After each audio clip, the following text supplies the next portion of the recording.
नमस्कार मित्रांनो, फिल्मी ट्रेंड मराठी चॅनलवर आपलं स्वागत आहे।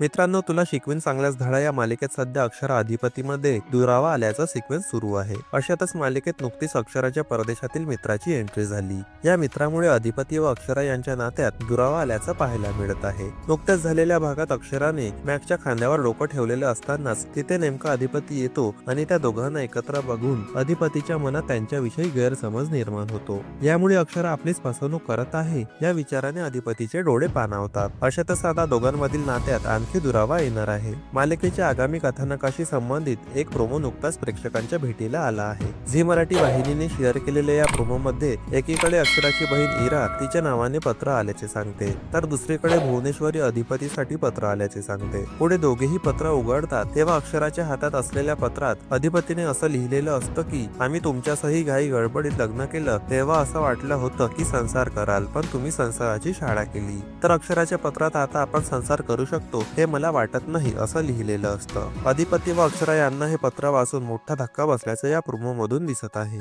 त्यामुळे आता दोघांना आलेली ही पत्रे नेमकी कुणी पाठवली आहेत, या पत्रामुळे अधिपती व अक्षरा यांच्या नात्यात काय बदल होणार, दोघांमधील गैरसमज दूर करण्यात ते यशस्वी होणार का, हे आगामी भागात प्रेक्षकांना पाहायला मिळणार आहे। मित्रांनो, मनोरंजन विश्वातील ताज्या बातम्या जाणून घेण्यासाठी आमच्या चॅनलला सबस्क्राईब करून बेल आयकॉनला नक्की प्रेस करा। भेटूया पुढील व्हिडिओमध्ये। धन्यवाद।